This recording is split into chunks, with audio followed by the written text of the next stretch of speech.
Hello and welcome to the Saratoga Springs Planning Commission meeting for November 12th, 2020. I need to read a brief statement at the beginning. I, Troy Cunningham, Planning Commission Chair, hereby determined that conducting Planning Commission meeting at an anchor location presents a substantial risk to the health and safety of those who may be present at the anchor location. The World Health Organization, the President of the United States, the Governor of Utah, and the County Health Department have all recognized a global pandemic exists related to the new strain of coronavirus, SARS-CoV-2, COVID-19. Due to the state of emergency caused by the global pandemic, I find that conducting a meeting at an anchor location under the current state of public health emergency constitutes a substantial risk to the health and safety of those who may be present at the location. This declaration expires 30 days from the date signed. Signed, Troy Cunningham, Saratoga Springs Planning Commission Chair, October 15th, 2020.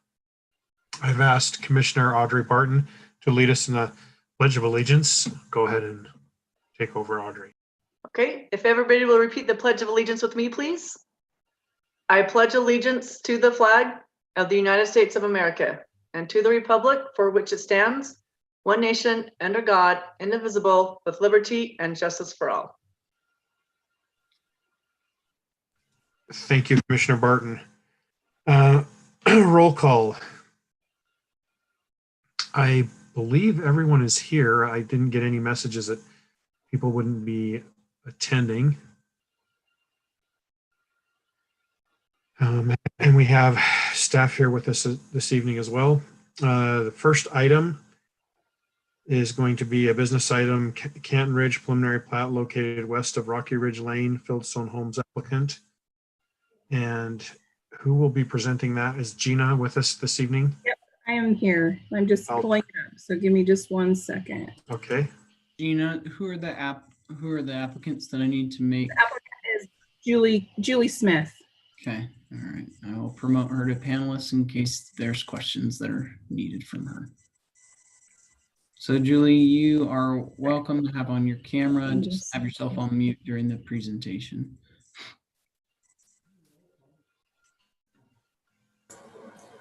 I just have one thing. Can we have Jason Harris on there also from Fieldstone Homes?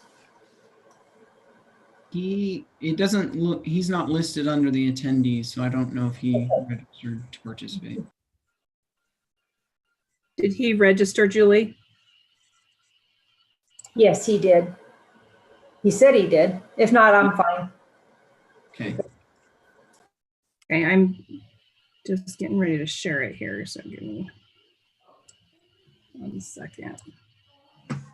Then some technical difficulties here. Okay.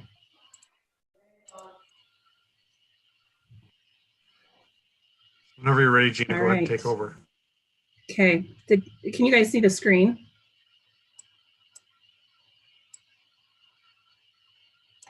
Yes, we can, Gina.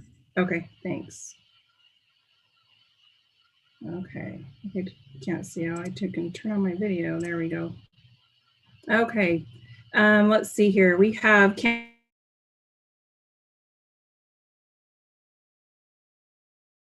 Ridge is our application before you this evening. It is a low density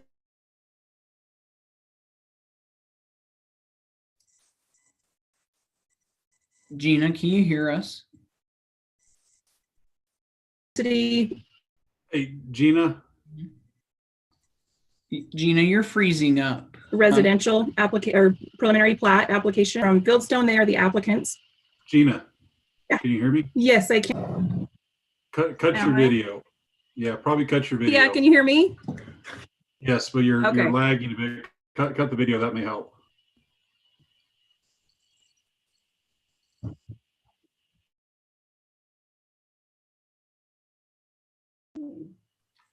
It looks like we might have lost Gina. And I'm here. Can you hear me? Yes. Okay, is that better? Okay. Yeah. Do you want to All try right. the presentation again? Sorry. Let me know if I break up again. So I should have it's showing that it's stable. So this is an 89 lot subdivision. As you can see, it's west of Rocky Ridge Lane. Your share has stopped. If you want to reshare. Technical difficulties. Gotta love it. Can you see it now? Yes. Okay, thank you. Sorry about this.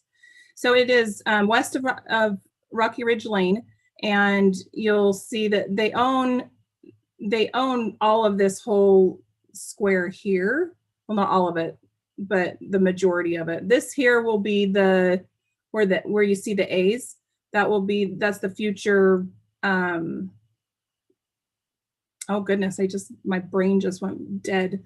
The future Foothills Boulevard corridor. So, and then this over here will be a future phase of another subdivision, a future subdivision of Canton Ridge.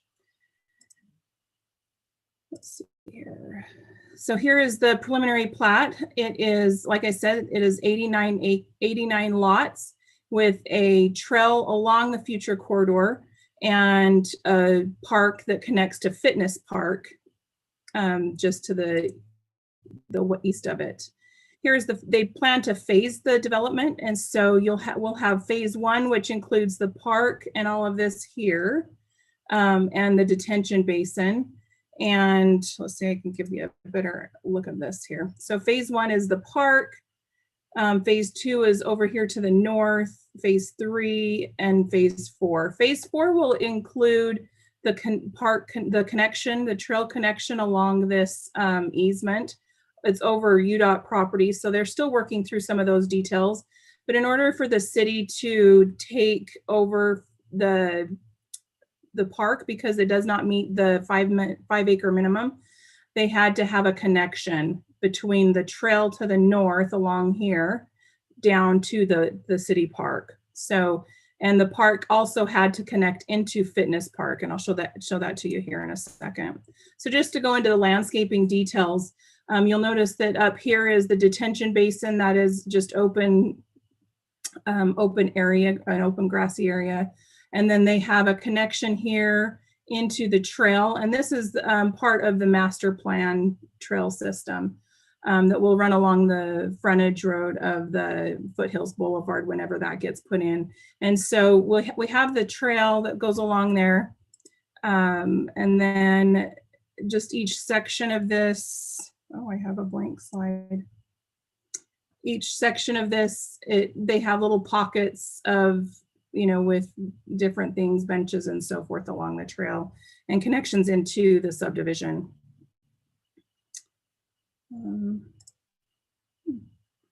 So you can see that each of the cul-de-sacs, they have that connectivity. I'm getting blank pages in here. Anyways, this is the connection that we have asked for them to put in for the connectivity in order to take over that park. You'll also see that they connect into the neighborhood to the east. There is a continuous trail that goes through between the two subdivisions.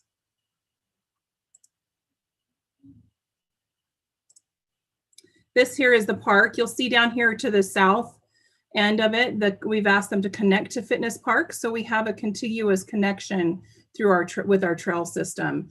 The park has been reviewed by the Parks Department to make sure that it is built to city standards, as they will be dedicating that. So it does have restrooms, it's got a play structure, benches, water fountains, trash receptacles, and so forth. So they do meet the city standard on the improvements there, along with, it wasn't necessary that they include the parking stalls, but we did ask them to put those back in just in order to provide a few areas to park so they're not on the street parking. Other than that, staff recommends that the Planning Commission recommend approval to the City Council for this application. Does anybody have any questions? We'll see some of the amenities here as well that they'll be providing. Sorry. Would the applicant, Julie Smith, would you like to add anything to the presentation? No, we've been working with staff for quite a while now. We've gone through several red lines. I appreciate all the staff and their time that they put into this. It is a large project with a lot of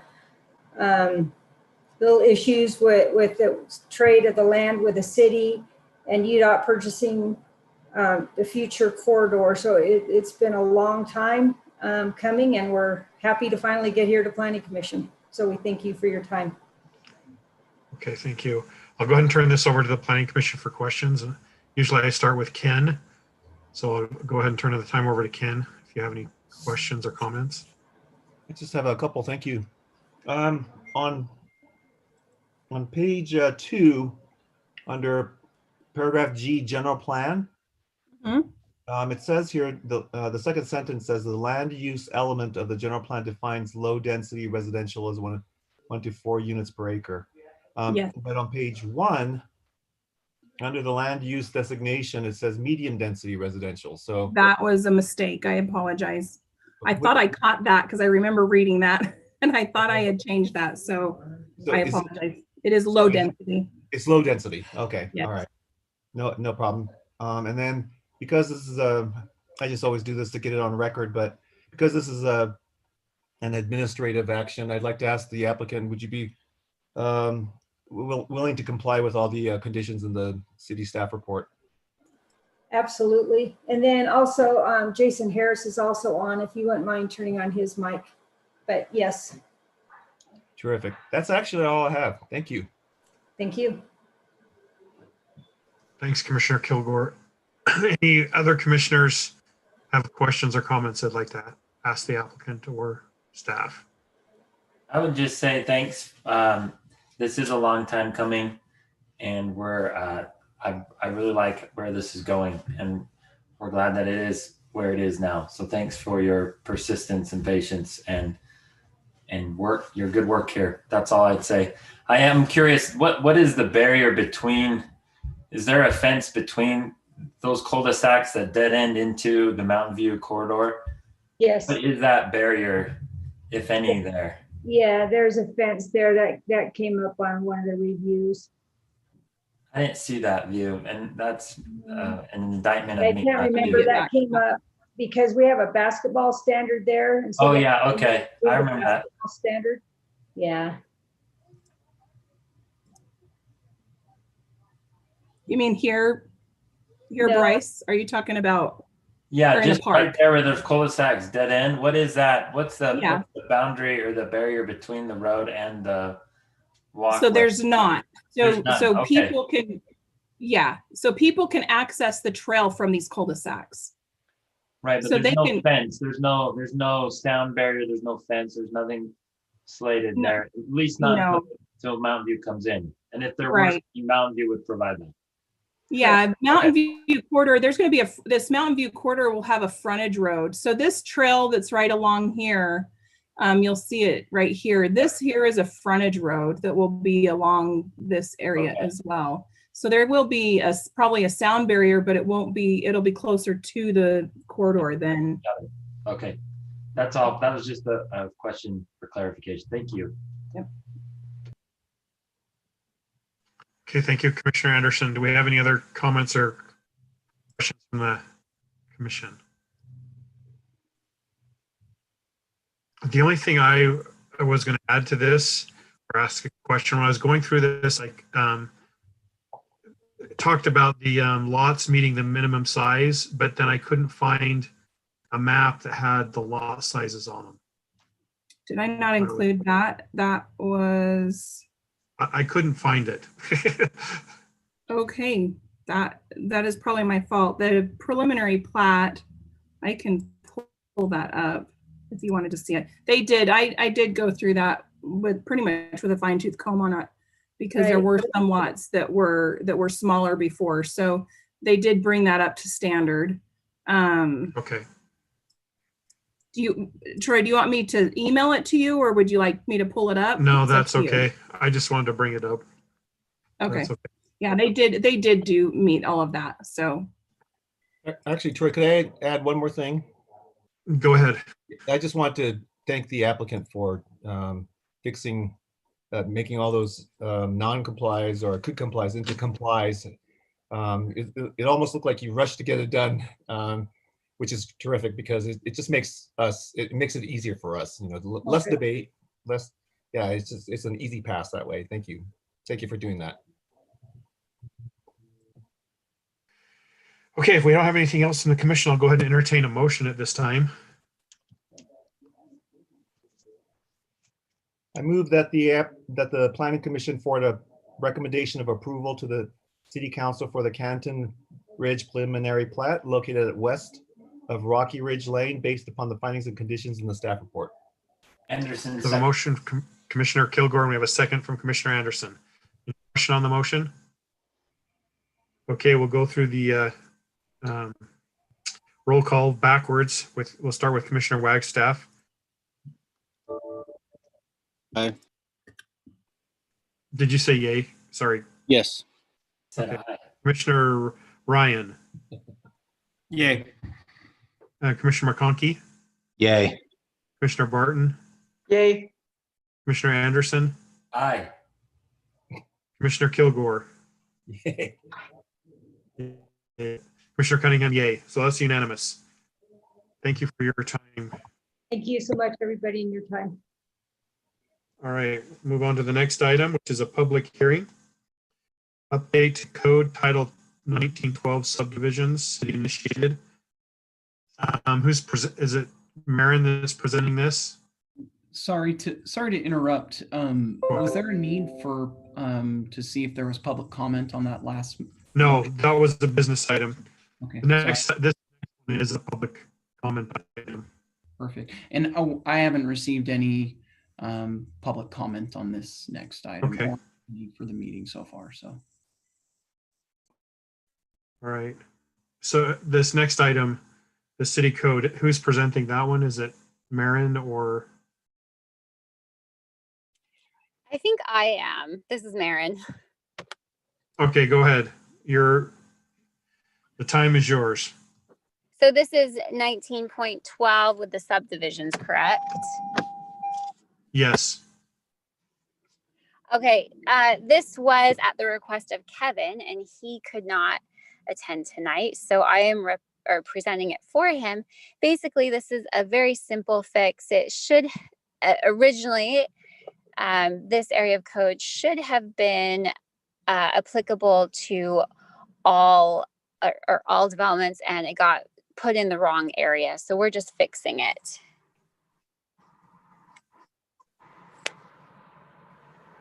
So we're just Okay, putting have it in any the other- right area of the code. So that's all that this is doing. So it moves it from one area to another area of code. Okay. Yes. So this is a public hearing, so I'm going to officially open up for a public comment, and heard from David Johnson that he's received no comment. Planning Stroud, have you received any public comments on this?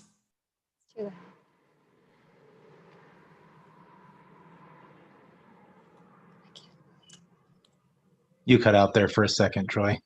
Oh, Planning Director Stroud, have you received any comments in regards to this section? I have not. Okay. No comment. Has the City Attorney Office, Maren Barker, have they received any public comment that needs to be noted? We have not.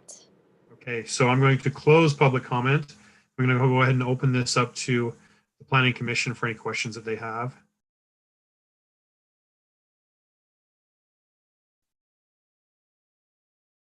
Seems that we have no questions. I'll go ahead and, I do have. okay, go ahead. I was waiting Commissioner for Conkey. Ken to speak up. So was I. Go ahead. I'm curious to know when this originally got adopted. Was it adopted as we see it now, or was there a mix-up in the recording or adoption process? Do we even know? I don't know the history on that. I think it just was accidentally put in just the wrong area. So in order to fix it, though, we have to go through the whole process. Sure. If we knew the history and if it was adopted correctly, I'm assuming that it was adopted this way, and it's a catch that we've found. and are fixing. We're doing a lot of work on the code right now, and so we're trying to catch anything that is not in line. I think that's great. Thank you. I do have an additional question here. I'm looking on page 1 under description and background. It talks about proof of payment. And I don't see any verbiage in the code. And then when I look under the analysis part B, I don't see anything specifically talking about proof of payment. So I wondered if it would behoove the city to include some additional verbiage there, such as following the last word city, include something like and proof is provided that all back taxes are paid in full. Does that make sense? Yeah, and we could definitely do that if you as a commission choose to do a positive recommendation. You can put that suggested change as part of the recommendation, and the city council can then consider that going forward when they discuss it. Mr. Chair. Yes, go ahead. It does say that the city recorder shall ensure that all rollback taxes are paid in advance prior to recordation. Is that the guarantee you're looking for? Do you mind if I answer that, Commissioner Cunningham? Go ahead. Reading that sentence, and I'm just going off of the paper here, it seems to me that it mentions that the developer says the developer shall pay for all recording fees at the time of recordation and shall ensure that all rollback taxes on the property are paid in advance prior to the recordation. To me, I interpreted that as talking about the developer is responsible, which he should be. It just seemed to me that it was missing some statement of providing proof that that was done. Okay, I misunderstood how you were saying that. Thank you. Thank you. Okay, thanks. Any other comments from commissioners? I'm not seeing any. So it sounds to me like what's been being proposed here is to add an additional condition to the motion that we have some verbiage that ensures that any taxes or fees have been paid prior to the recording. Is that correct, Commissioner McConkey? Is that what we want to have added? That's correct. Okay. I thought it was proof of payment, not payment, because payment is ensured by what Nicolette said, but it's the proof, isn't it, that you're looking for? Yes. Right. Yeah. So the verbiage, Okay. Sorry. Go ahead. The verbiage that I would suggest would be something like, and proof is provided that all back taxes are paid in full. That be added to that last sentence.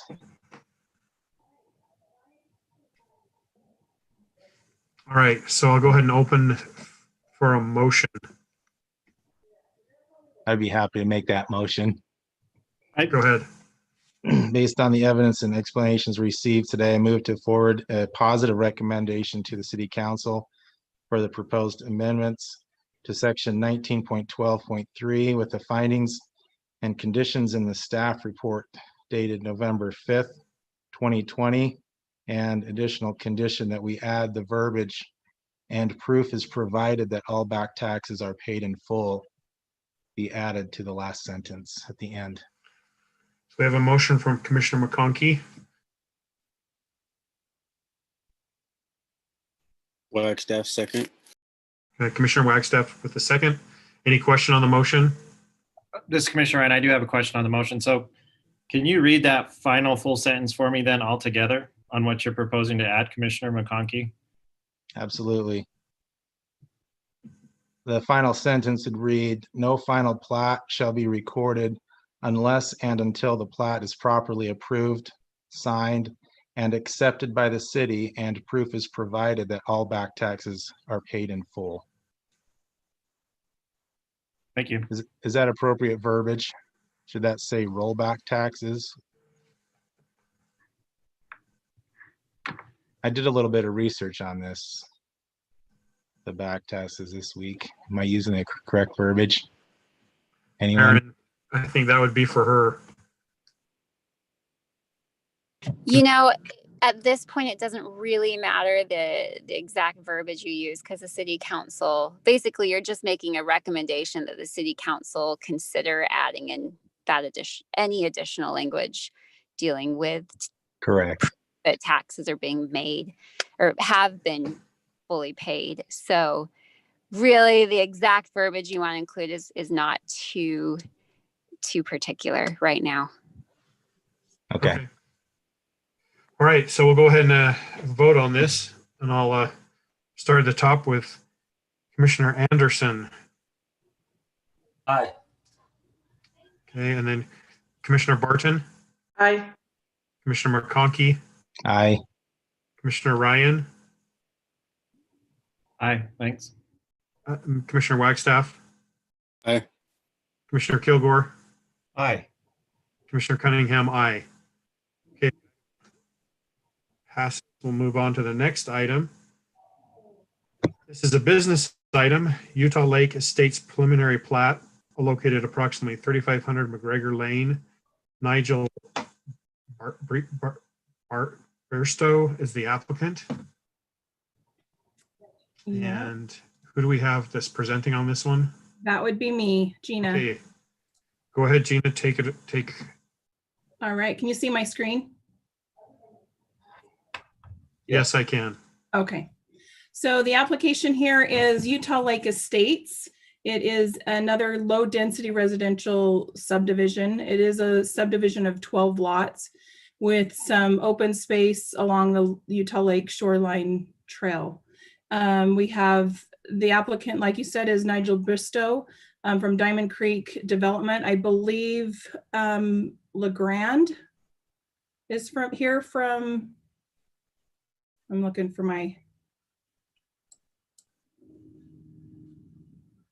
participants here. He is, I believe, here is to represent the applicant. It doesn't look like he is on. So, oh yes, he is. LeGrand is on. So, Dave, can you make him a panelist so he can answer any questions if there are any? He should be promoted to a panelist now. Okay. Thank you. So the application here we have, let me get to the location is here just west of McGregor Lane, like I said, across next to the Utah Lake. And we have 12 lots. As I said before, there is open space here. They do plan on, they've only got 0.32 acres of open space out of the 0.55 acres that is required by our code. And so they will be paying in lieu of open space for the remaining 0.21 acres. And I did include that in the staff report. So they will improve this. There is a sewer line easement that needs to be taken care of. So that is one of the conditions. I believe their engineer has addressed that. But it was just 10 feet. So these lots here, 5, 6, 7, and 8, at least lot 5 will lose 10 feet in order to accommodate that sewer easement. Other than that, they do plan on doing the landscaping for the trail as required by their development agreement. And you can see that here, the improvements there. The radius for these on the trail is for that sewer easement, so trucks can access that easement easily. So other than that, staff recommends that the Planning Commission recommend approval to the City Council for the Utah Lake Estates preliminary plat. Gina, can you Would hear me? applicant like to add anything? Gina, can you hear me? Can you hear me okay? Yep, we can hear you, LeGrand. Yes, we can hear you. Now, I was under the understanding this was final plat. I thought we went through preliminary plat a while ago. No, this is preliminary plat has to go to the City Council for approval. You have submitted your final plat, and that will be staff approval once the preliminary plat approval is completed. Okay. So that the preliminary plat has to get approved through the City Council. Okay. Okay, I understand. Okay. It's a fairly standard subdivision that I think we've worked to meet all the codes and everything. So I'm not sure that I have much to add. I think there's going to be some nice lots on the look over the lake and. Yep. Okay, thank you. I'll turn this over to the Planning Commission, and I'll start with Ken, Commissioner Kilgore, if he has any comments or questions. So I apologize to the Planning Commission and to the applicant. I didn't see this packet. I do all my reading and everything on the weekend, and I don't know if I just missed it, but I didn't see it last weekend. Yeah, you got it on Monday. I apologize. Oh, okay. Yeah, there's my work schedule right now. It's 13 hours a day, 6 days a week because of the Medicare open enrollment. And so if I didn't, I only had one day on Sunday to do it. So I apologize. I didn't read it. So I'm gonna kind of. I apologize too. It was yeah, I was working on some of the issues with it. So. Okay. Yeah. No, I mean, it's my fault still. I mean, you did send it, so I just don't look at anything after Sunday. Just during this period, while during this Medicare period. So I apologize. I'm going to abstain, but I did see a lot of non-complies, so that's the only thing I'm concerned with. Yep. Okay, so any other commissioners? Commissioner McConkey, do you have any comments? Questions? I don't have any comments on this one. Thank you. Okay. Commissioner Barton? Nope, I Do you don't have have any? anything. Commissioner Anderson? On these do not complies, and some of those, are the irrigation details, So on the irrigation details, what are the? Well, there's the topography, the irrigation, the drought tolerant plants, So those have been addressed. That's the last preliminary review that I had. We hadn't received those non-complies. I apologize. That was the last. Okay. Red lines, but they did submit those. So all these do not comply as like the material for all lighting fixtures, the base of all lighting poles. Yes. Excuse me. You're telling me those have all been addressed, that everything is in compliance? Yes. And where do I see that? I apologize. You don't. So the okay.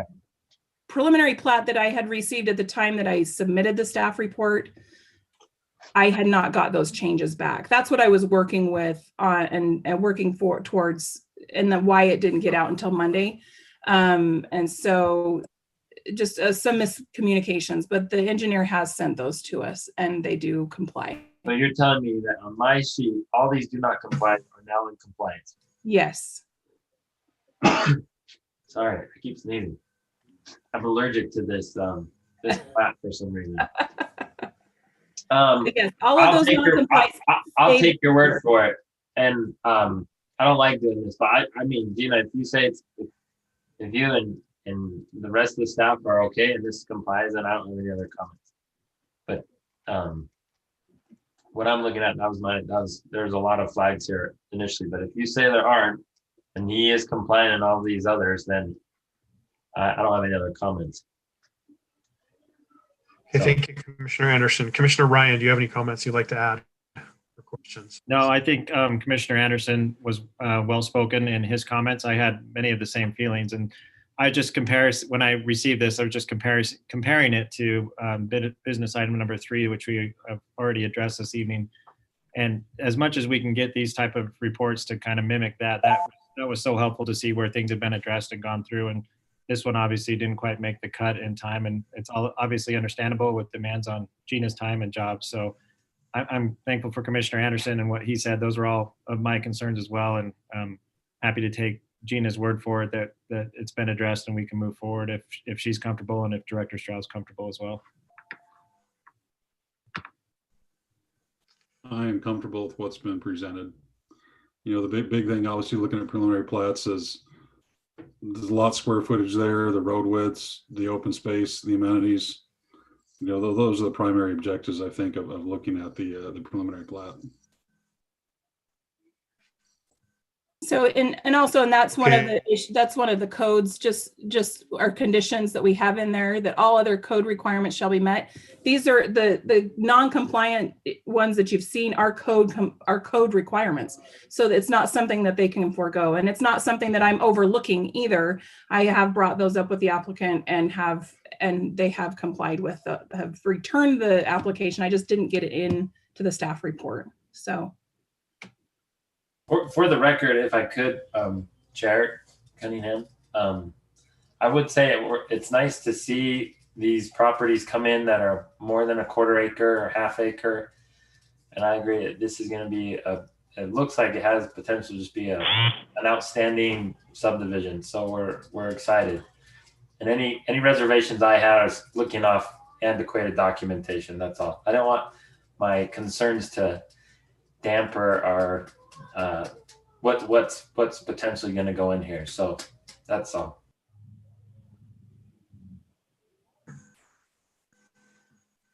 Did we lose Commissioner Cunningham? I apologize. Somehow I just, you lost me for a second. I don't know what happened, but I came back.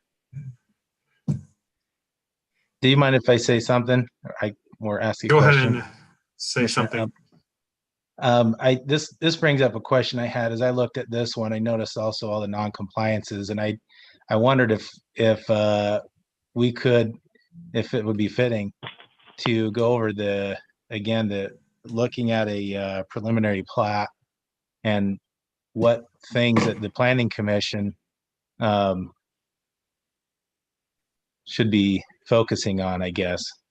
As was mentioned, some of this is code, and I assumed that those things certainly wouldn't be overlooked because of that.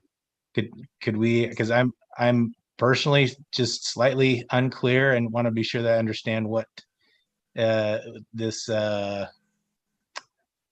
line, if you want to call it, what exactly are we specifically looking for in these preliminary plat submittals?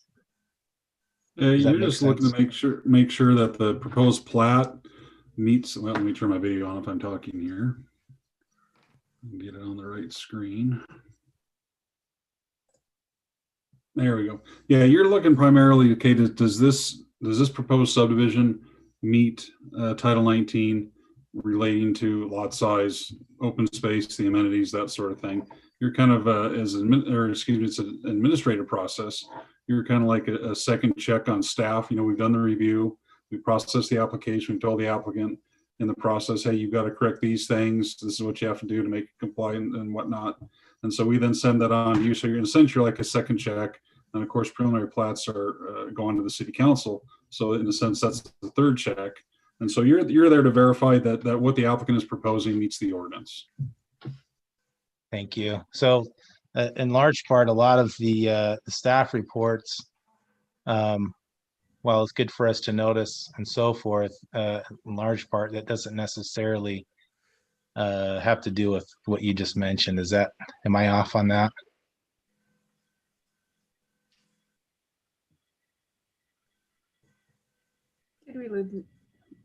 Well, yeah, the staff report, you know, we get very in-depth on staff reports. Sometimes which is great. Pages. You know, we want to look at, you know, the general plan and all these other items that, you know, that doesn't comply. We present that to you. Again, you're there to verify that what we did was correct. Okay. Thanks for that. Thank you. Okay, any other questions or comments from the commission? Chair Cunningham, this is Commissioner Ryan again. I just want to, I want to make sure Gina feels like I wasn't derogatory in my comments by any means. Oh, not at all. Or staff, Not- like, great job. Your jobs are only, I think, obviously going to get harder with the growth, with the city of our potential and the growth that is obviously happening and will happen. So by all means, please don't feel like I was disparaging staff or the report that was given to us by any means. That's why I appreciate the conversations that we have as part of these meetings. So thank you for the clarification. Answering. I don't take it that way at all. I did the Canton Ridge and review, and I'm don't like all of the non-complies. So this one, I was waiting. We only have 2 meetings at the end of the year, so it's hard to get, some of these items up. And so as we've talked about before, sometimes it is inevitable that we have conditions such as this. And so I appreciate your patience, but time is always of the essence, right? So getting some of these applications before you is a necessity. And so I'm as a planner, I don't like having any more conditions than what the basic blanket conditions are, so that it's easy for you to review. So just know that I don't take any of your comments with any remorse. So you're good. If we have no other comments, I'll entertain a motion for this item. Commissioner Cunningham, or Chair Cunningham, this is Commissioner Ryan. I move that the Planning Commission forward a recommendation of approval to the City Council for the Utah Lake Estates preliminary plat located at 86 McGregor Lane based upon the findings and conditions in the staff report and as presented on November 12th, 2020. I'll I second have a that. motion from Commissioner Ryan and a second from Commissioner Barton. Do we have any questions on the motion? Okay, so I'll go ahead and start with me this time, and I'll go yay, and Commissioner Kilgore, you're going to abstain. I'm abstaining because of my lack of preparation. Okay, then we'll go on to Commissioner Anderson. I say aye. Commissioner Barton. Aye. Commissioner McConkey. Aye. Commissioner Ryan. Aye. Commissioner Wagstaff. Aye. So it looks like we have 6 ayes and 1 abstain. Thank you, commissioners. All right. Thank you. Thank you for the presentation. The next item is a public hearing.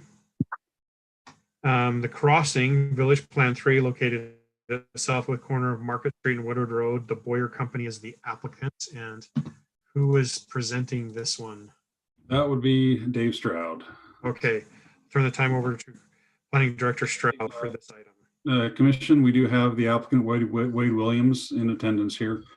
This is the phase 3A of the crossing. The property you see there in blue, that's just immediately north of the existing Smiths. We're in the planned community mixed use zone. General plan. The zone is mixed use. Again, southwest corner, Market Street, Redwood Road. And the Boyer Company is the applicant. Suburban Land Reserve is the property owner. Just throw some numbers out at you here. The whole crossing is approved for 1.4 million plus square feet and 650 ERUs. Phase 3 is proposed to come in with 189,000 square feet and 87 ERUs. And the next bullet point there will give you the phase 1 and phase 2. So basically right now with phase 1 through the proposed 3A, and of course there's still some development needs to be done in phase 2. So with the existing phase 1, phase 2, and the proposed phase 3A, you're looking at a total of about 483,000 square feet and 223 ERUs. Obviously far less than what you see on the first bullet there. So those are the maximums on the first bullet. In this regional retail, they have to have at least 11% landscaping, which they do have.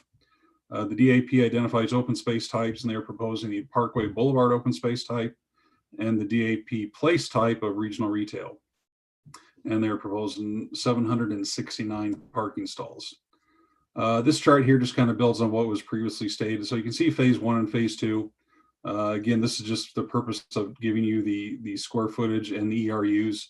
You can see in the red circles, phase 1, phase 2, the ERUs are far under what they could have in those phases. And then phase 3A, again, they're still far under what can be approved or proposed. Yeah.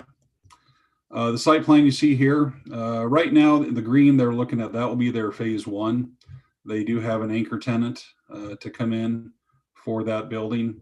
Then phase 2 is in the kind of the magenta color. Then future phase 3B, which would be a separate village plan. That would be the last phase to build out the crossing. Now, depending on the market and the developer, they could start work on phase 2 before 1. They could do them simultaneously, whatever it may be. You can see the language there that they're not strictly limited to say you have to do phase 1 before you get to phase 2. And here's the lotting plan. Again, we show this in the village plan because when it comes time then to subdivide the property, the planning commission and the city council have seen a lotting plan, and because of that, then staff can then go ahead and approve the subdivision plat if it substantially complies with what you see here. Now, if they want to say take lot 302 and create another 1, 2, whatever, 3 lots out of that, then we would have to come back and go through the standard preliminary plat process. Lighting for the project, this is complies with what's been done in the previous phases. A lot of the standards in phase 1 and phase 2 are all carried over to phase 3A. Not a whole lot has actually really changed from those phases, if anything. Here we have the landscape plan. And again, as you can see, what's green is where there'll be landscaping. The finer details actually come in at site plan stage. Obviously, at this scale of a drawing, you're not going to get all the details. And if you recall looking through the village plan, you will see island, corner, landscape examples, which have been carried over from the previous village plans for these standards.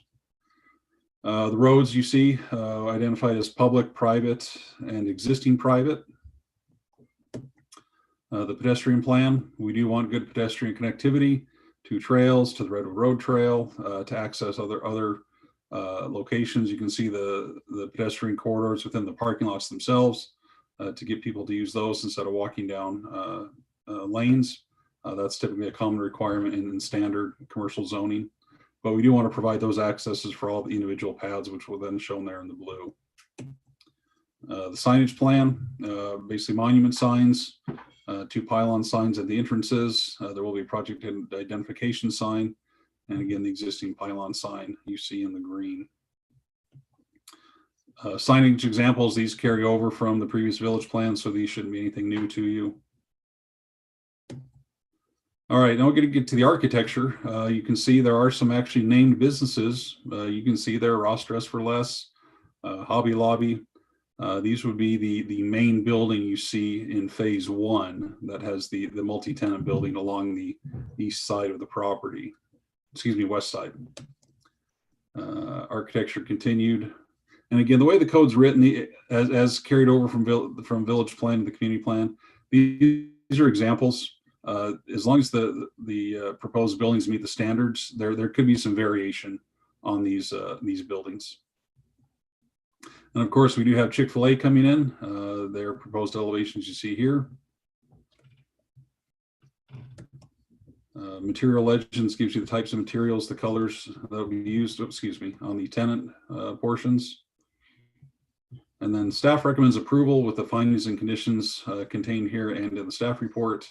Nothing out of the ordinary as far as findings or conditions. Again, this is pretty much a mirror image of at least the standards anyway, what's been approved in the past. And of course, you do also have the option to continue or deny. Any questions I can answer, or Mr. Williams is online, he can answer as well. Mr. Williams, do you have anything to add to the presentation?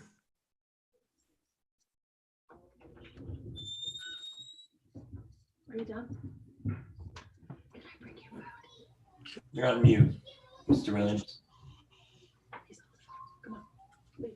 Can I bring you food? Wade, are you able to take yourself off mute there? Yeah, sorry about that. Yeah, I would just like to thank the city council and the planning commission for considering this, and like to thank the staff and administration for working with us thus far. We're very pleased with the phase 1 and phase 2, and we're grateful to be moving forward now in some of these kind of uncertain times. We're starting to get some real traction for this phase 3. So thank you. Thank you, Mr. Williams.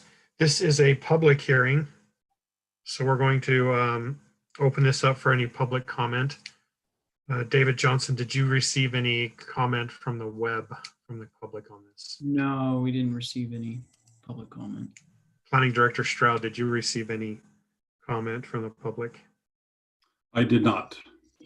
Okay, so we're going ahead and close. And is there anyone from the public here this evening that would like to make comment or in attendance with us? All right, I will go ahead and close public comment, and I'll turn this over to the Planning Commission for any questions that they may have. Commissioner Kilgore, do you have anything you'd like to add? Yes, and I'd like to ask, so what are we doing? The reason I ask is it says here types of action on the first page, types of action, it's PC administrative and CC legislative. So does that mean Planning Commission administrative and City Council legislative, or is that what that? Yeah, it is because the Planning Commission is not the rule maker. If you want to use the government term, that's the role of the City Council. So they're the legislative body. You're administrative. You're just making an administrative recommendation, but the action of the City Council is legislative. Okay, so in this case, what we're doing is a administrative decision to make a recommendation for approval. Yeah, your action is administrative. The council's action is legislative. Okay, yeah, because sometimes sometimes we have two motions before us or two actions before us, and one's administrative, one's legislative. I wasn't sure. Okay, then to the applicant, since what the Planning Commission is doing is an administrative action, are you willing to comply with all the conditions in the city staff report? Yes, we're willing to comply with all the conditions. Perfect. Actually, I think this is a really nice application. Thank you very much. And I really have no other questions. Thank you. Okay, I'll go ahead and open this up to the rest of the Planning Commission. Any other questions or comments for the applicant or the city staff? I'll just say something really fast that I've been here for 16 years. I'm not sure how long everybody else has been around and stuff like that. But when I moved in, of course, all we had was the old Smiths and some banks, of course, or credit unions, whatever, and a few car parts. But like, this is amazing. Like, this is awesome that you guys are willing to come in here and do that. And I get teary about it because it's so great. It's since 16 years ago when I came here with nothing, right? And now we're having all this great stuff coming in and stuff like that. So I appreciate it. This is a great application. I'm super excited about it. Everybody I've talked to, I mean, you guys have probably heard the same thing around like how amazing it is that these companies are coming into our city, right? Like, it's great. We're creating jobs and places to shop. We don't have to leave our city anymore, which is awesome, right? Anyway, so thank you, Wade, and everybody who's worked so hard on this. This is great. Thank you. Thank you, Commissioner Barton. Any other comments from Planning Commission? I'd just like to second what Commissioner Barton said. There's a tremendous amount of excitement with this, especially among some of us long timers. So I'm grateful for this. It is truly exciting, Wade and David. I just feel like this is fantastic. So thank you. All right, I too am excited, especially for Chick-fil-A, so we don't have to go all the way to Lehigh or American Fork to get our fix. All right, so Commissioner Ryan, do you mind if I ask? Go ahead, Mr. Commissioner Ryan. So I recognize and share everyone's enthusiasm, and I certainly appreciate the presentation. Well, top notch, well done. I just had a question, Director Stroud, if you don't mind going back to the signage that you presented to us on your slides. And it's really just more of a point of clarification for my own understanding, because I don't want to have rioting on my hands if we vote against a Chick-fil-A. So here on this page, on the blue dots that are the monument signs, and then I think on the next page, you might have an example of what those monument signs, it just seems in my mind like in that paragraph that is there on the previous page. So the example of the monument signs is there. And then if you'll go back and help me understand the paragraph to the right underneath the color coding, back on the other slide, sorry.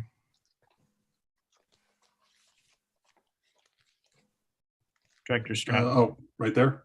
No, back to the original where the blue dots are. Perfect. So right here, the paragraph below the color coding system where it says this is the minimum placement of these signs. So if I'm looking at that correctly, are we going to have those monument signs at every single one of those blue dots along Redwood Road? I mean, if a store owner would like that, this is the same setup that was on the previous plans as well. And you'll see, yeah, the blue dots would be the monument sign. You'll see the minimum spacing of those signs as well. And so I guess that was my question in regards to that minimum spacing. Does that mean that Mr. Williams is obligated to put monument signs at each one of those locations based on that? Obligated as to the distance, not required to put a sign, but if a business would like to put a sign, then yes, they would go there as long as we have the spacing. You know, potentially you may have a business that doesn't want or need a monument sign. Okay, I appreciate the clarification. It just seemed like it might be a little bit of overkill, at least in my mind, of potential spamming, at least a little bit of having that many monument signs, but I appreciate the clarification. Thank you.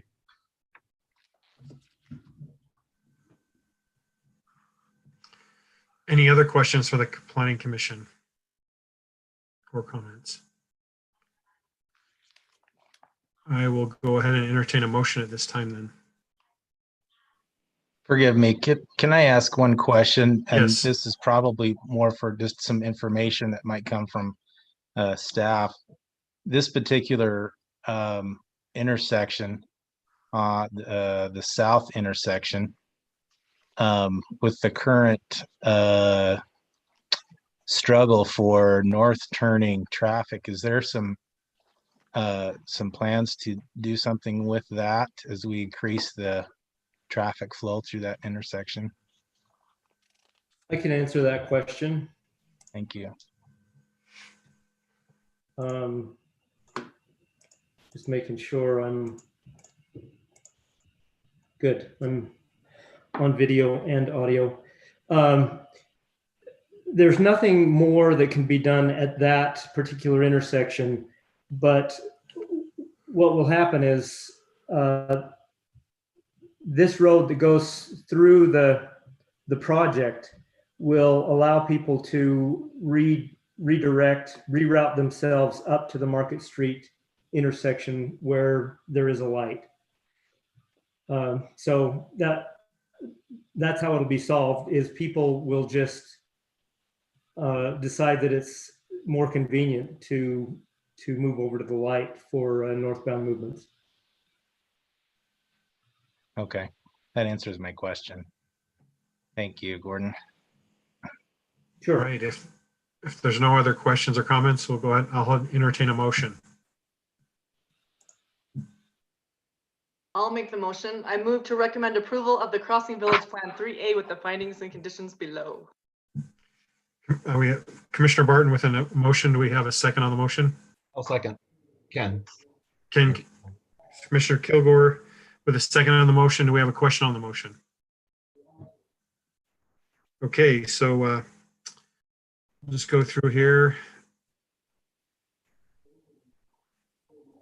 And Chair Cunningham, can I vote first? Because I never get a vote first being in the middle of okay. Yes, you may vote first. Commissioner Ryan, how do you vote? Aye. Okay, so we'll jump around. Commissioner McConkey, how do you vote? Aye. Commissioner Anderson? Aye. Commissioner Kilgore? Aye. Commissioner Barton? Aye. Commissioner Wagstaff? Aye. And I'll go last. Commissioner Cunningham, aye. All right, that's a unanimous, so that item passes. Congratulations to the applicant. Thank you. All right, so item number 7 is a business item. A Drywood Meadow preliminary plat located approximately 1900 South, 1100 West. Keith Morton is the applicant, and I believe Gina is going, Grand Prix is going to be presenting this. Is that correct? Yes. Okay, go ahead and All take it away, Gina. This is a pretty straightforward subdivision. It's an 18 lot subdivision over in the northeast portion of the city. It does border Lehigh to the east and to the north and to the west. So it does border Lehigh except for the portion to the south. It is a low density residential area according to our general plan, as well as it is zoned R110. Keaton Morton is online, so he will be able to answer any questions if you have any. Again, they've gone through a couple struggles with this subdivision, but they've been able to address them. But like I said, this is where it's located in the city. It kind of has the border of Lehigh around it, and I believe the county is some of it. Lehigh does own their access which into the subdivision, but they have created city roads within, as you can see on the plat. Their open space is down here on parcel A and does meet all of the open space requirements. They are going to be including a park, so just a little pocket park with a play structure and a swing set. They have several benches and open field. This is a drainage basin. That's one of the challenges that they faced, but they have addressed that, and engineering has worked through some of those issues with them. Other than that, planning or staff recommends approval for the Drywood Meadow preliminary plat application.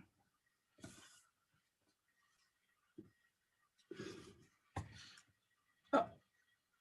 Troy, you're on mute. Yes, I am on mute. Does the applicant have anything that you would like to add? But before that, Gordon needed to be excused, but you said Jeff. Dan is here. Are still on with us. Yep. Okay.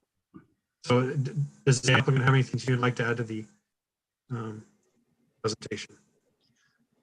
No, it's we've worked with the applicant and their engineer quite a bit on this one, and we feel comfortable that they are meeting and working to meet all the city engineering standards, and so no, I don't have any concerns, and that's why we've prepared that staff report for you tonight. Okay. Was that Dan or Jeff? Sorry. That was Dan. Okay.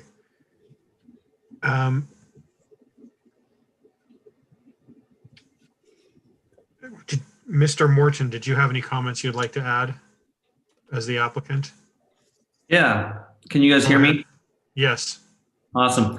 Yeah, I just want to thank the staff. This has been a very, it's taken a lot longer time. So I want to thank the staff, Gina, Dan, Gordon Miner, and also for the Planning Commission for kind of reviewing this.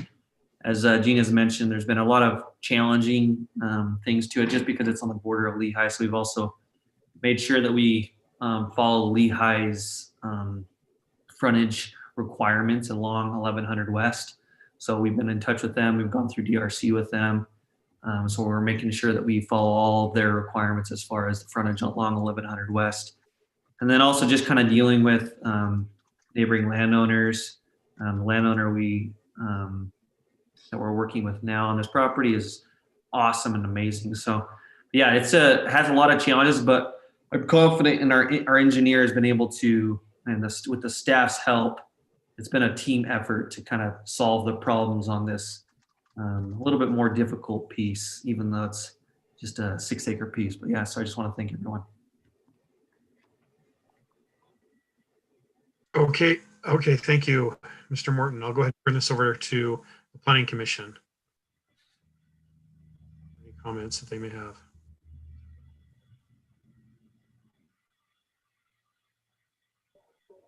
Go ahead, Commissioner Kilgore. Yeah, I'd just like to, again, administrative action. So I'd like to ask the applicant, are you willing to comply with all the conditions in the city staff report for the record? Yes. Great. I actually have nothing else. Looks great. Thank you, Commissioner. Any other comments or questions from the commission?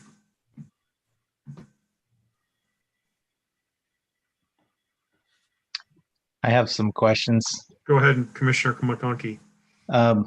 I'm curious to know what kind of challenges having a public street accessed from another city's street, what kind of challenges it might create, and if it creates challenges, if it would be ideal to consider, or if it's even an issue, having that be a private road, or what the details are surrounding that. Yeah, Dan may be able to answer these questions a little bit better. The challenges on the planning side is more of the frontage of it. Let me show you on the subdivision here. So the frontage along here, neither one of these lots can access their lot via 1100 West and street access. People can walk along and access the open space from 1100 West. However, maintenance and that will be accessed through the public streets within the subdivision. And I mean, those are some of the challenges that they obviously have. Utilities, that was probably has been their biggest issue, is utilities and storm drain runoff and so forth, and where to pipe that and all of that. So those are some of the challenges with a lot like this, or a subdivision like this. We have interlocal agreements where we can drive on public roads within Lehigh to access Saratoga roads. We have those connections all over the city. So I don't think that's necessarily the challenges, but getting city utilities into that property to service all of this has been their biggest challenge. Okay. Is there any obligation for snow removal and those types of services to this street? Obviously Lehigh will be maintaining 1100 West. Right. But Saratoga, as these roads are dedicated to the city, city will maintain and the public streets in here. Fire, the fire turnarounds were approved by Chief Campbell. And so they have met those requirements. It's a small enough subdivision that it probably wouldn't be as ideal to have them. I mean, well, I guess that nobody wants necessarily a private street, but that way it can be maintained by the city. But we haven't had any pushback on them being public streets as it connects to Lehigh, because we do have other subdivisions that are like that. Okay. I've never come across this before, so I don't know what kind of challenges, and I don't know if these are even questions that we as a planning commission should be asking. I don't know what it for the long term, it raises a little bit of a question in my mind of the awkwardness of the service, especially for snow removal, but any other unintended consequences, I guess. And like I said, Dan McCrae may be able to answer that a little bit better. Dan, do you have any comment on that? First, I thought you did well, Gina, explaining it.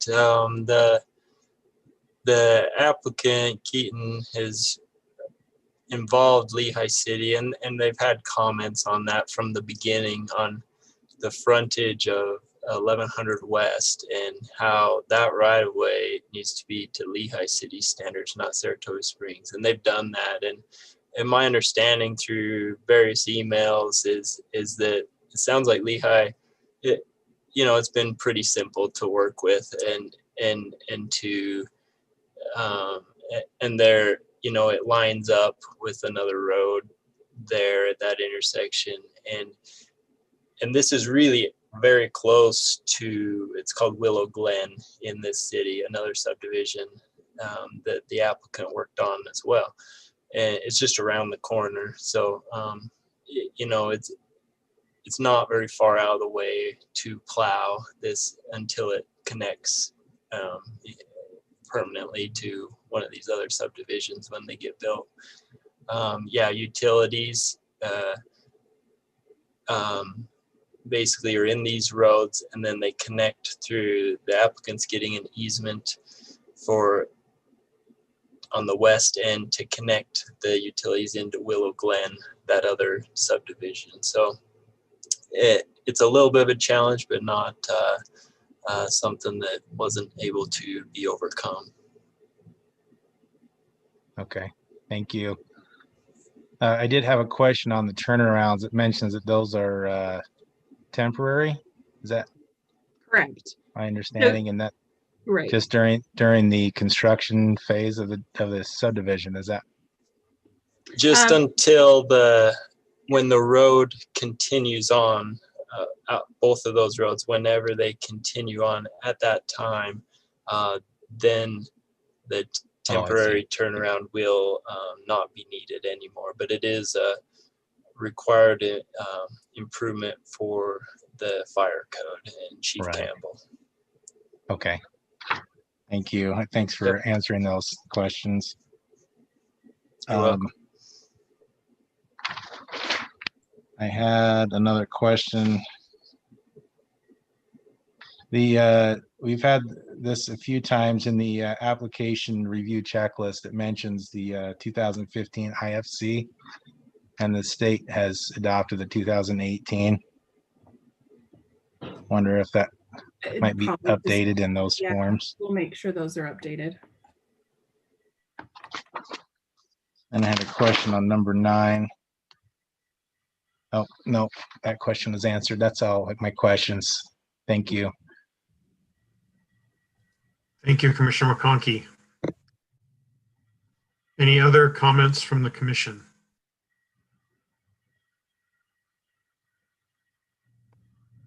Okay, I'd like to thank the applicant for working with both Lehigh City and Saratoga so we could get this in and comply with all the necessary requirements so you guys can move forward. At this time, I'll go ahead and entertain a motion.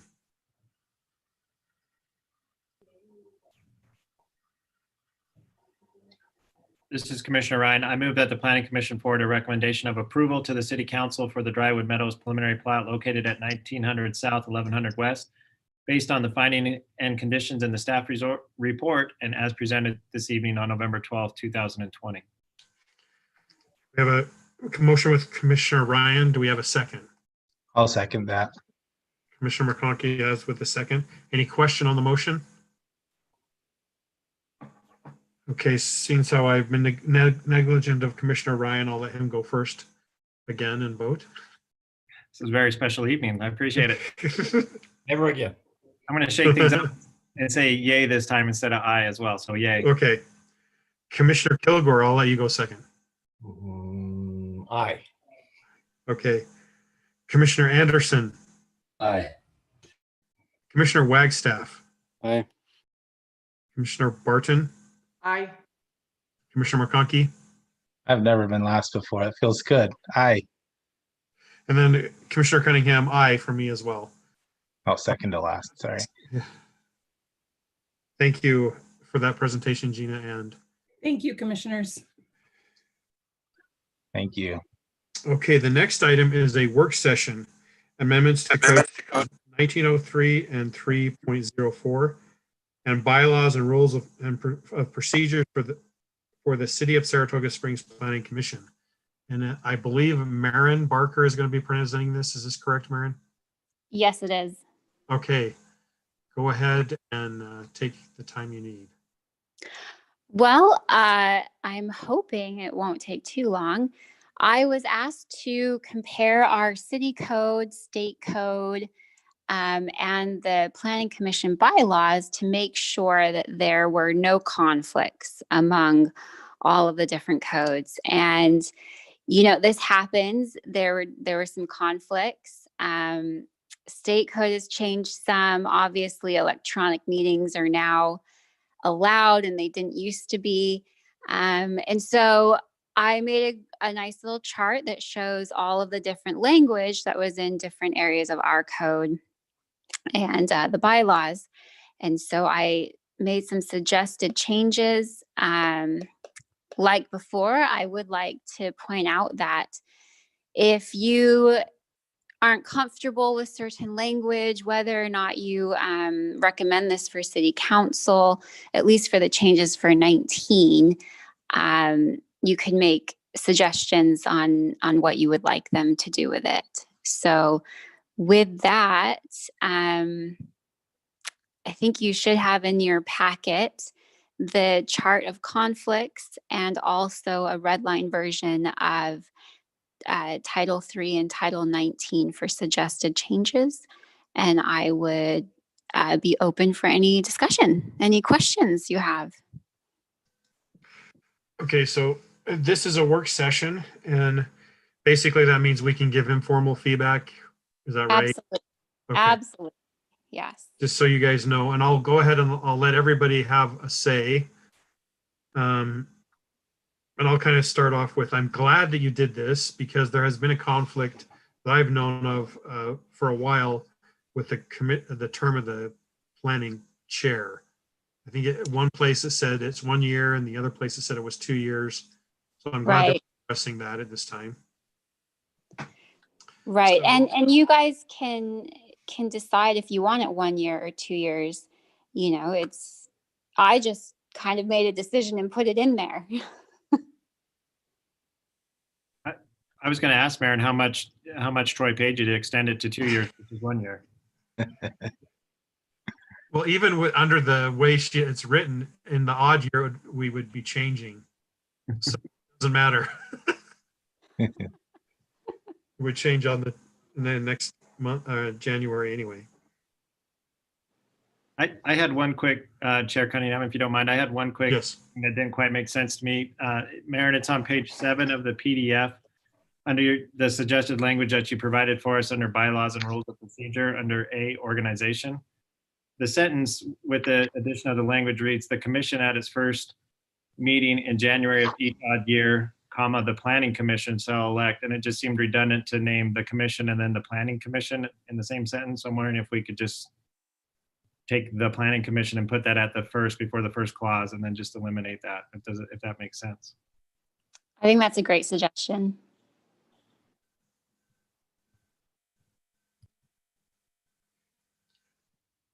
It makes more sense that way too. That's all I had. Thank you. Thank you, Commissioner Ryan. I'll just go through the list here and see. Commissioner Kilgore, is there any comments you'd like to make? No, Commissioner Ryan took it all away. Okay. Usually the reverse is true, so I'm pretty proud of that this evening. Commissioner Anderson, do you have anything you'd like to add or questions about the bylaws or proposed conflicts and changes? Well, these red lines remind me of like my English papers in high school. Like I'm not doing it very well or something, but no, it looks good. Thank you. Yeah, as you can see, these are from 2014, at least the bylaws. And so it's been a long time since the commission or the city council looked at these. Yes.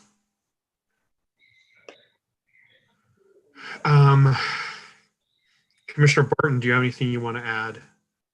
No, looks great. Thank you, Maren.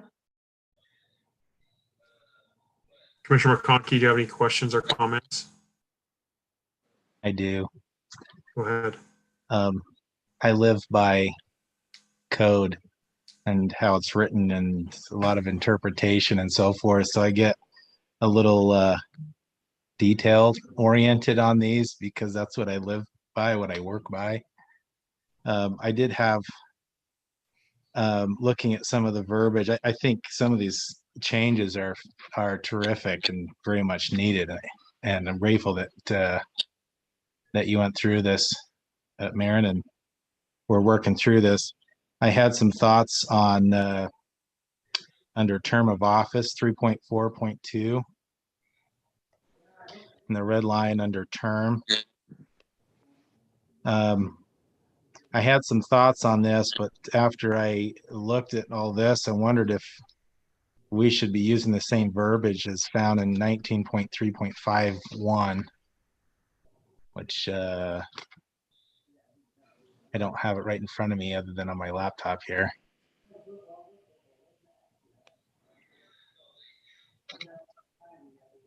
I don't know if we can somehow pull that up on the screen. Are you talking about 190305 one? Yes, 1903.051. Oh, wait, there it is. It's on the next page, right? Yes. It's pretty identical. What part is it? I think the thoughts that I had first off was on some of the I guess the grammatical aspect of that paragraph in term. Each member of the Planning Commission shall serve for a term of 4 years and until their successor. That word there should be a successor in my mind is appointed with a period there. And then skipping down to and just remove the word provided. And then going to capital T, the terms shall be staggered such that the terms of the members, and remove the word shall, and just say terms of the members expire on, I just felt like, and everything after that word on was a little bit maybe confusing. And I think that's when I was looking at 190305 and the verbiage there, and I thought that would really be fitting to mimic what was written in there and just simply move that over to 304021.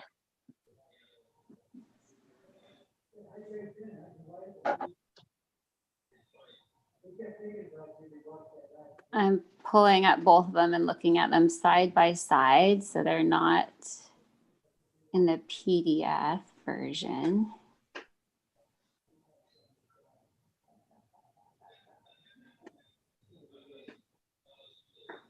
I wish I would have taken a little bit more better notes. I just kind of ran out of time on this one, make it easier.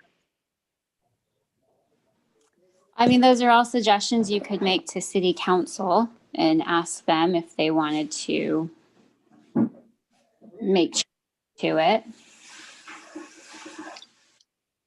That would be my suggestion.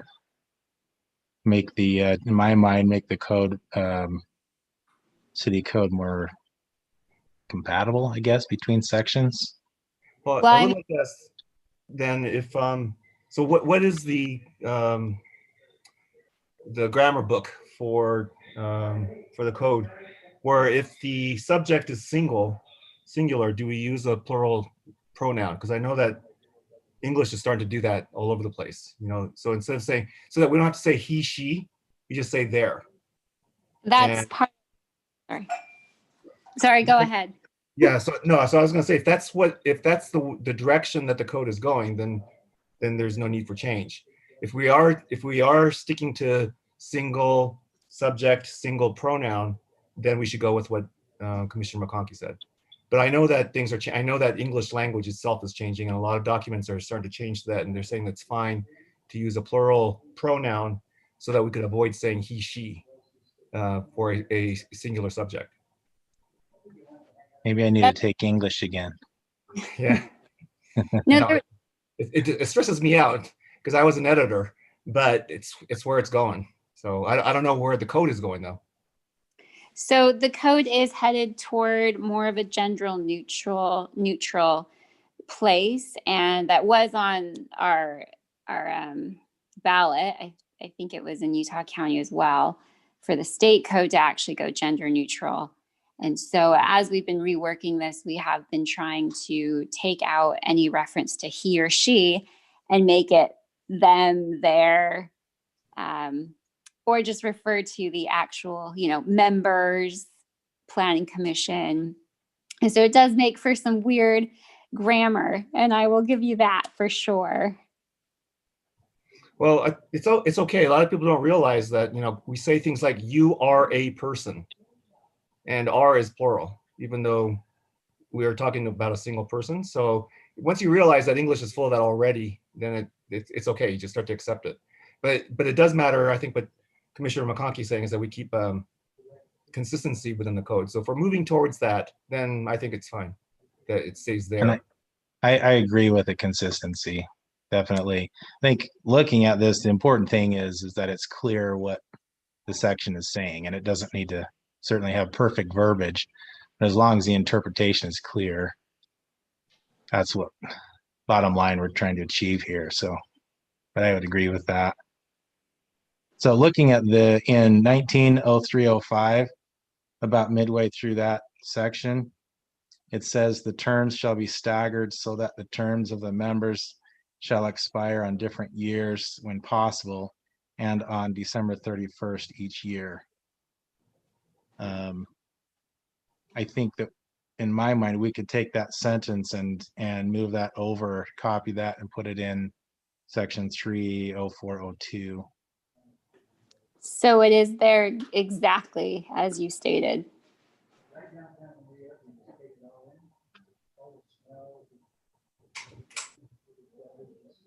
Wow.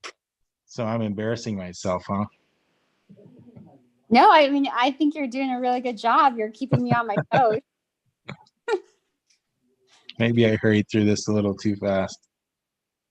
But this is great because this is what our work session is for.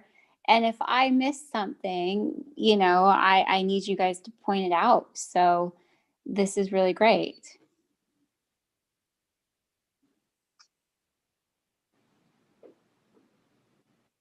Well, maybe I'll stop there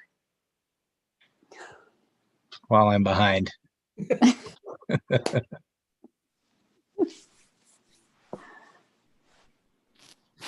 Okay, Commissioner Anderson, do you have anything you'd like to add? Nope, thank you. Okay, Commissioner Barton? Nothing else, thanks. Commissioner Wagstaff, did you have something you wanted to add? Yeah, so I just had a quick question, and I'm not there yet, but on the conflict of interest section where it says shall leave the room.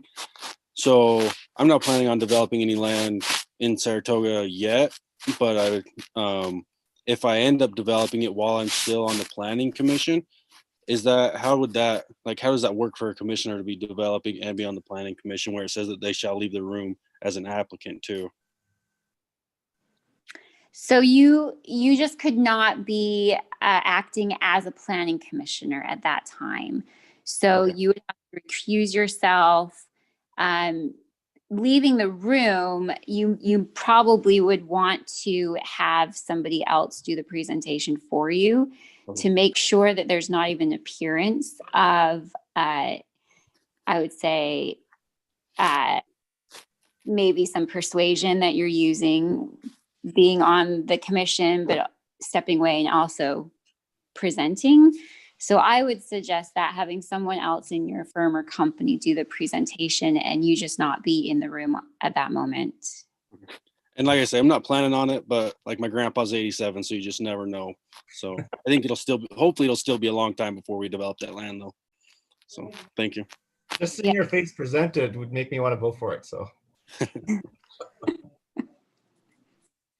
And Commissioner Ryan, you had already made comment, right, at the beginning? Yes, just the one on the organization is all I had. Thank you. Thanks. I had on the meeting attendance in section B, rights and duties of members.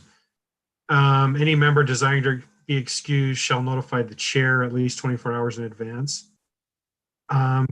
Typically that we get an invite to the meeting from Nicolette from the city clerk's office. Can we somehow add that in there? Not necessarily Nicolette be the person, but notify the chair and the city clerk office that they're going to be absent in case the chair is absent and doesn't pass the message along. Am I making sense there? Yes.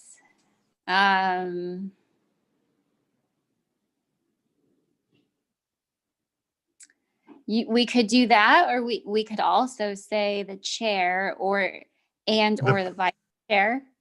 Okay.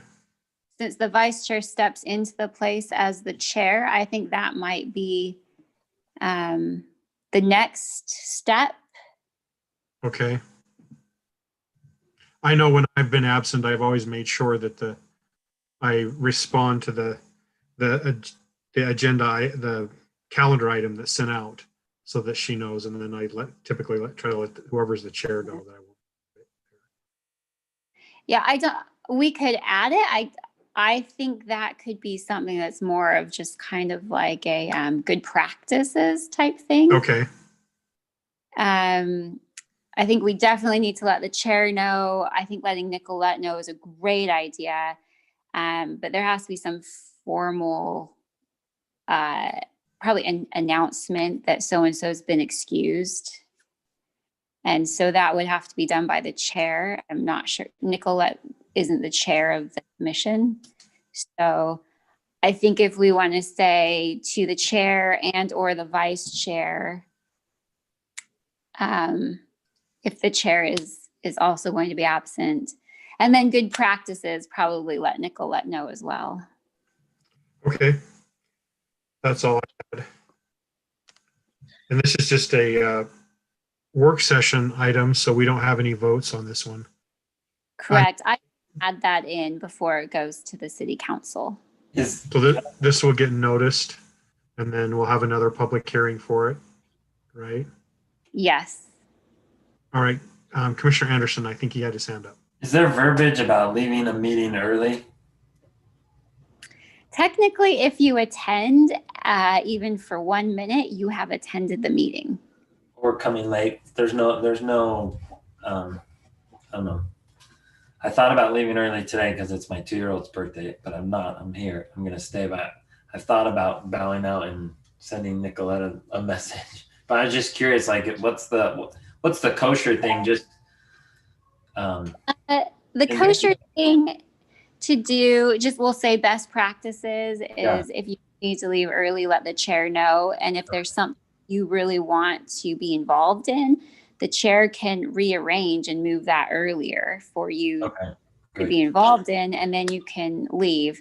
I would say just let the chair know at least before the meeting starts. And then if you want to add something in to the bylaws about leaving early, some cities do. They actually have in their bylaws that they cannot leave early or it counts as an absence. I did not put that in. I feel like things come up sometimes. I don't mind the ambiguity on that. I do think there's a best practice. I think you highlight it, but I don't mind that that's ambiguous for now. There should be a death penalty. You're fired. By the vice chair. Yeah, I mean, some of it is just having respect for each other and for the chair, and you still need a quorum. So if everybody's leaving early, the chair would have to say, "I'm sorry, I've already got 4 people leaving early. You can't leave early." So. Okay. Commissioner Cunningham, I was looking at the duties of the vice chair.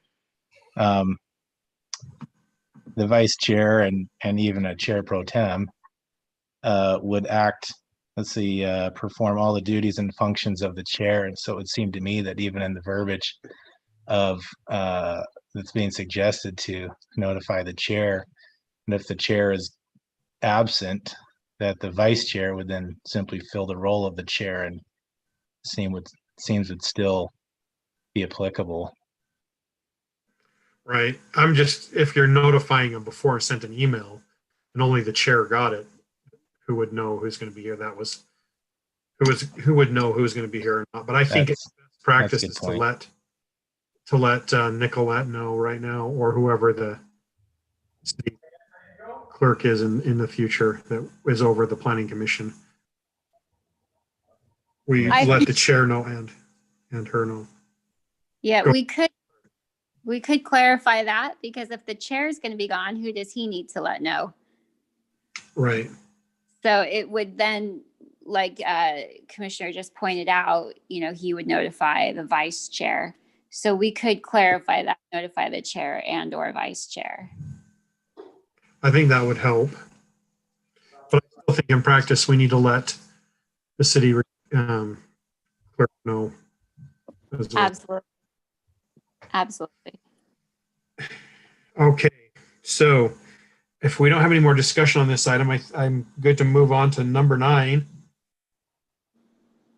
Public hearing and update to code title 1903 administration city initiated. And I think Maren has this one as well. So this is everything we've just been talking about. The bylaws and Title III, those can just go straight to City Council. They don't actually need to be in front of Planning Commission. But we wanted to get your feedback, and we thought it was great to have, they're your bylaws. We wanted to have you give feedback.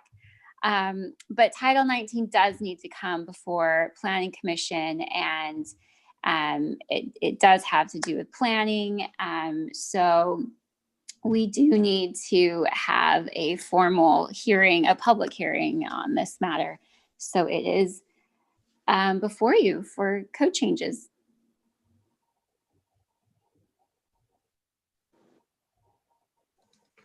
Okay. I'll go ahead and turn this over to the Planning Commission. Well, wait a sec. This is a public hearing. So Yes. we're going to make sure we give the public an opportunity to weigh in on this.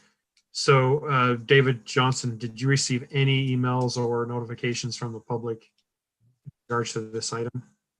I have not on my end. Okay. And Stroud, did you receive any from the public request on this? I have not. And then Maren, did you receive anything in the city's attorney's office for comments about this? We have not. Okay. And is there anyone from the public in attendance that would like to make comments on this evening? Okay, I'll go ahead and close public comment, and I'll open this to the commissioners for questions and or comments.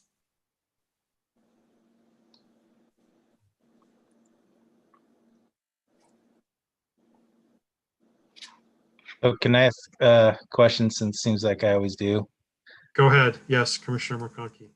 The change of the rules being subject to the approval of the city council and removing planning commission chair and city attorney, is that more of just aligning with what the state law is anyway? So the answer is yes.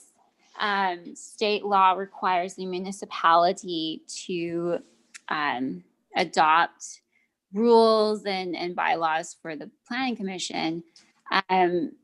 The city attorney has no power to adopt legislation. Right. And the planning commission chair actually has no authority other than to be part of the planning commission and chair the meeting. So he's the chair, whoever that is given no special powers to adopt legislation and bylaws.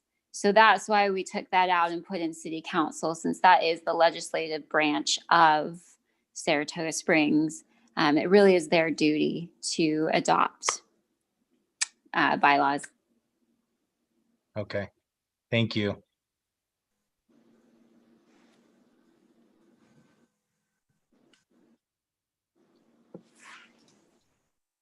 So just so I'm clear on what's going to happen with this,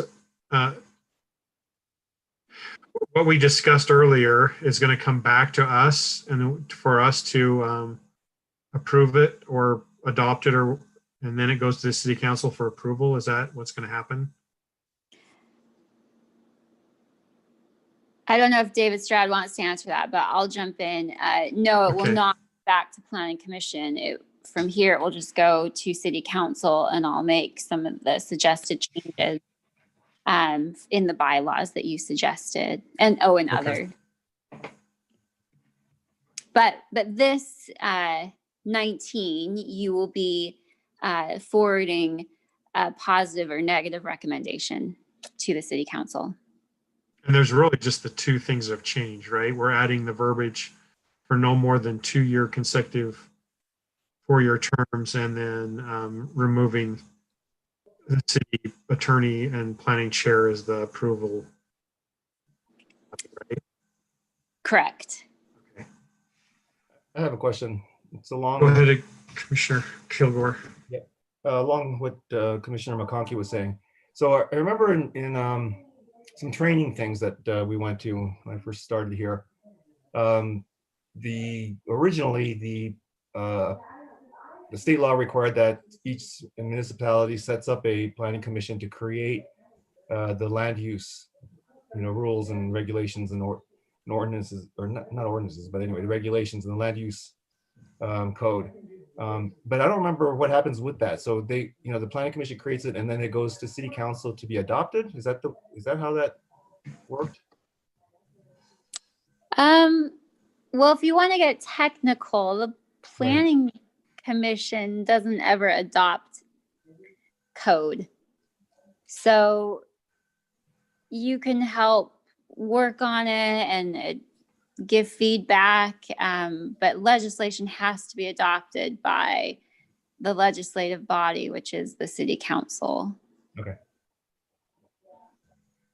Yep, the technicality. Like zoning and map. Oh, sorry, go ahead. No, just saying the technicality is all I need. That's fine. Oh, okay. Okay, thank you.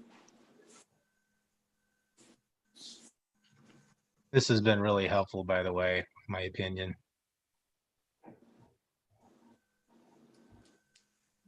Well, I'm glad, and you've taken it so easy on me.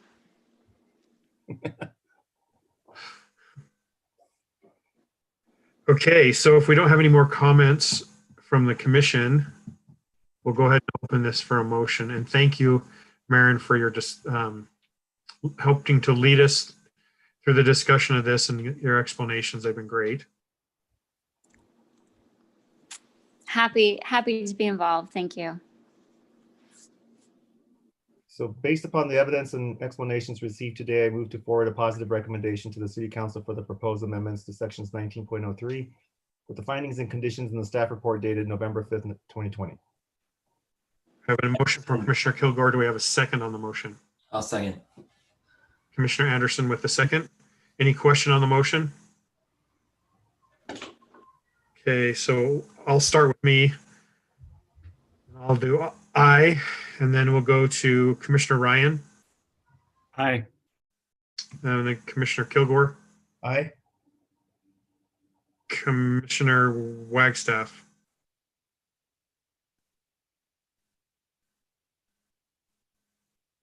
I go through. Aye. Commissioner Barton. Aye. And Commissioner McConkey. Aye. All right. Looks like that passes unanimously. So we'll go ahead and move on to the next item, which is approval of minutes.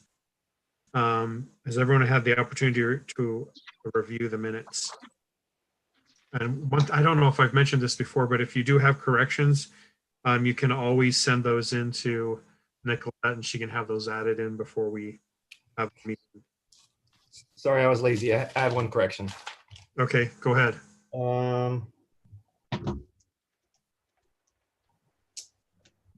Okay. Oh, this didn't have the lines. So let me see. Eyes only. What is this? Oh, sorry. I didn't have it up yet.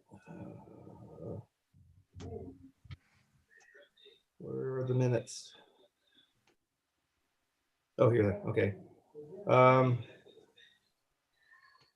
Page 3.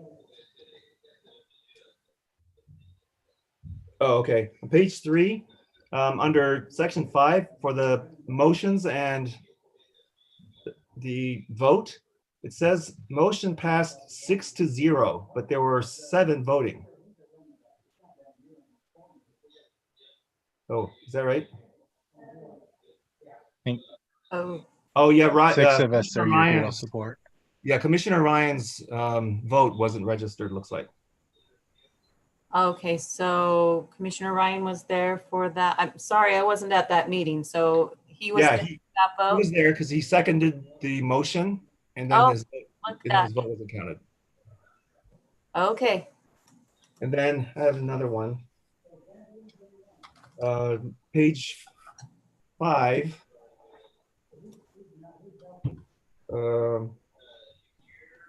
The motion above number 8 is redundant. It looks like, okay. Oh, maybe I'm wrong.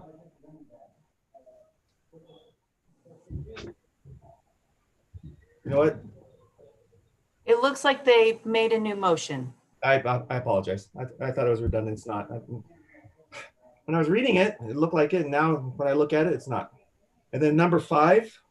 Oh, sorry. Also page 5 under my comments, wherever those are. Number 9. I'd like to strike my comments there.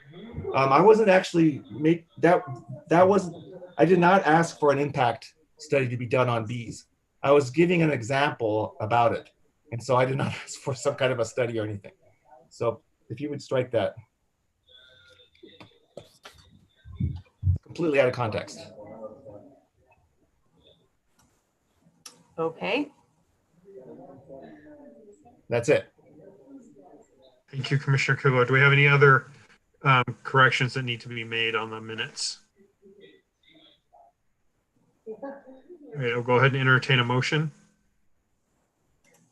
This is Commissioner Ryan. I motion that we approve the minutes from October 22nd, 2020 with the suggested corrections as noted by Commissioner Kilgore. So we have a motion by Commissioner Ryan. Do we have a second on the motion? I'll second that. Second with Commissioner McConkey. Any question on the motion? Okay, so we'll start with Commissioner Wagstaff.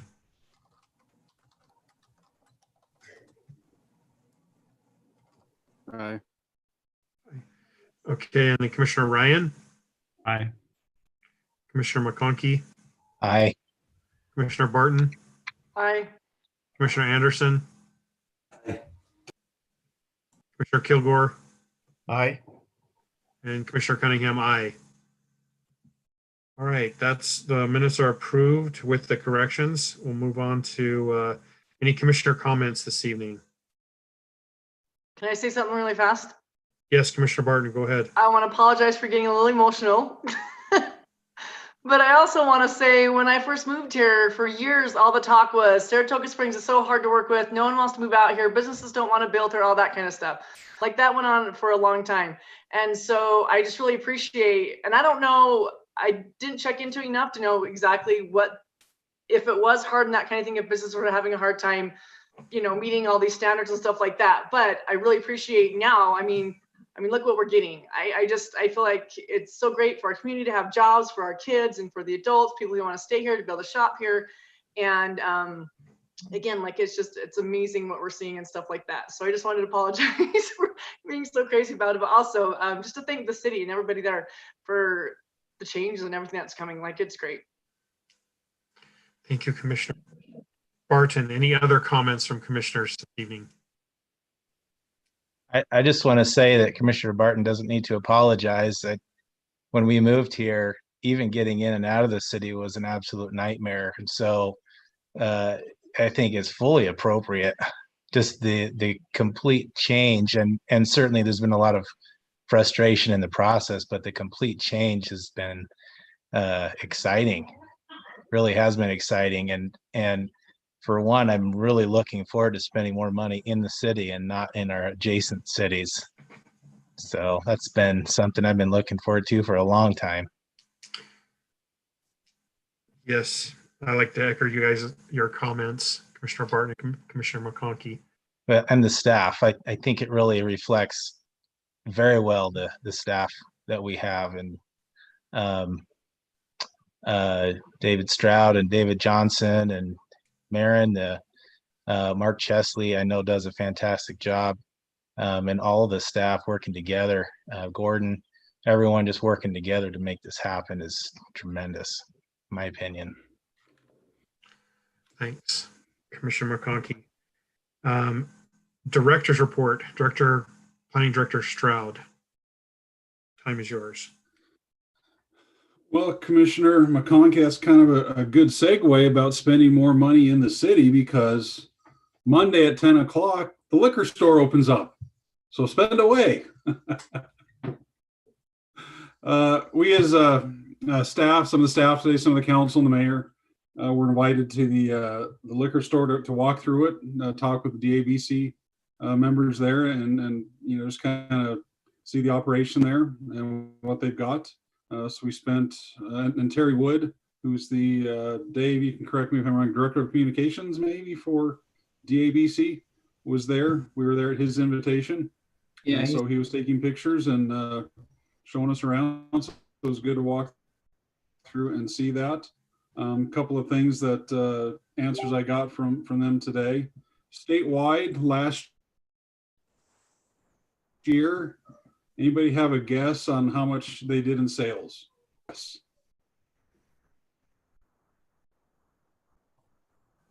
All right, no guesses. $500 million. Wow. In the liquor stores. And Dave, they're projecting that build out, what, like 7 million in Saratoga? Yeah, I don't remember all the numbers. I just know that they make as much per square foot as a Costco. So obviously, because they're smaller, they don't bring in as much total amount, but they make as much per square foot as a Costco. So you're something like about $1,000 a square foot. Does the city get a certain percentage of that, or? Yeah, we get a sales tax amount for that. There's a calculation for it that the state does. Is there an offset on that Probably cost? you're aware, but some of the liquor, I think some of the taxes or some of the sales from liquor, it also goes to, is it the mills or education or some part of education, right? I'm not sure. Yeah, they said last year, one line item he did mention was, I want to say he said 50 million to the school lunch program. Yeah, I think that's exactly what it goes to. I knew it was something like that, but yeah, so that's good, right? Yeah. So anyway, they will be open for business Monday at 10 o'clock. At least go see the building. You know, if you want to walk through, great, do it. But it's a nice building.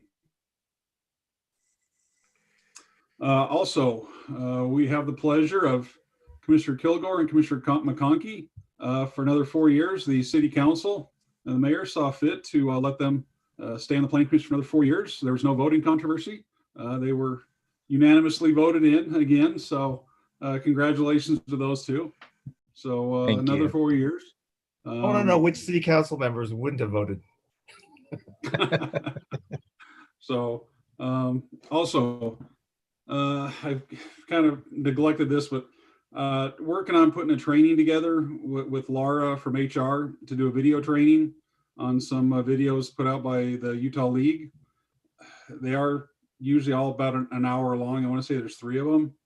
And so whenever we get that set, hopefully by the end of the year, we'll get that sent out to you. We'll have some things that you guys can answer just to make sure we're keeping your attention on the videos and get that planning commissioner training done for you. So that's all I had. And Dave, you have anything? I was just going to say, I was going to add to what Commissioner McConkey said earlier, that Commissioner Barton has no need to apologize. I think all of Saratoga Springs shed tears of joy when they heard Chick-fil-A. And I think everybody's going to probably lose their minds when some of the things that are on the horizon happen within the next year or so. So we've got some great momentum going. And to be honest, you know, it's as much as we don't like the housing growth and we want to try and maintain some integrity with the types of housing, that is what drives a lot of our businesses to come.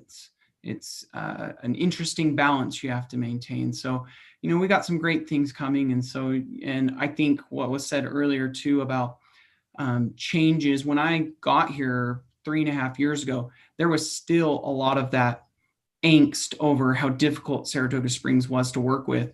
And myself, planning, administration, collectively as staff and elected officials, everybody's worked very diligently to streamline things and to change that tune.